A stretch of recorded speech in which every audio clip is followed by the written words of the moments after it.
Think you're too smart to get caught hacking? You sitting there in your hoodie surrounded by glowing screens feeling invincible? You think you're above the law, a digital ghost, untouchable. Think again. The truth is, even the most skilled hackers, the ones who think they've covered their tracks, they slip up. This isn't a movie. There's no magic code that makes you invisible. This is the real world, and in the real world, mistakes have consequences. And trust me, those consequences, they can be brutal. We're going to peel back the layers of this illusion, expose the vulnerabilities, the cracks in the facade. This is the untold truth about how even the smartest hackers get caught. Chapter 1. No one is perfect, not even you. You might be a master of exploiting vulnerabilities, but you're still human. Sooner or later, you'll make a mistake. It might be a small one, a single line of code, a moment of carelessness.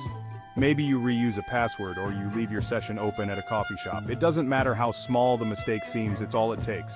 Think of it like a drop of blood at a crime scene. Forensic analysts can take that tiny drop and unravel an entire case. One mistake, one slip-up, and the investigators are on your trail. They'll analyze your every move, tracing your digital footprints back to their source. Chapter 2. Ego. It's the downfall of many, and the hacker world is no exception. You pull off a big hack, and suddenly you're on top of the world. You want to tell someone, prove how good you are. Maybe you brag to a friend, or worse, post about it online. Every time you do, you're leaving a trail, a breadcrumb for the authorities to follow. And let's not forget about the dark web. You think you're anonymous there, but every boast, every threat, is being monitored. They're watching, waiting for you to slip up. And when you do, they'll be there to welcome you with open arms and handcuffs. Chapter 3. So, you think you're safe because you're hacking from some foreign country? Think borders can protect you from the long arm of the law? Think again. You might be across the world, but the internet has no boundaries. And if you cause enough trouble, trust me, they will find you. International arrest warrants, extradition treaties, these things exist for a reason. You become a high-profile target and suddenly those borders start looking very flimsy. You're not some international man of mystery. You're a liability, and governments have a way of dealing with liabilities. Chapter 4. They get turned in by someone they know. You trust your friends, right?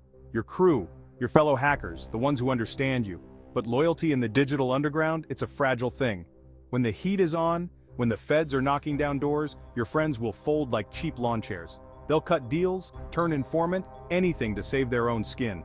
They might even be the ones who sell you out in the first place, hoping for a lighter sentence or a reward. Remember, in this world, trust is a luxury you can't afford. Chapter 5. They get turned in by another criminal. The criminal underworld is a competitive place. You're not the only one trying to make a name for yourself, to climb the ladder of notoriety. And what's the easiest way to eliminate the competition? That's right, get them caught. Other hackers, rival gangs, they'll be watching your every move.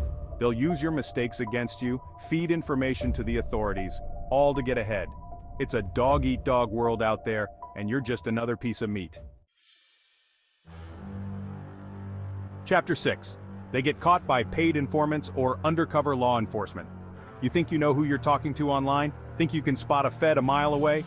Think again. The internet is a breeding ground for deception. Paid informants lurk in the shadows of every forum, every chat room. They blend in, gain your trust, all while gathering evidence against you. And then, there are the undercover agents, the ones who live and breathe the hacker world. They speak your language, share your interests, all the while building a case against you. You're never truly anonymous, never truly alone.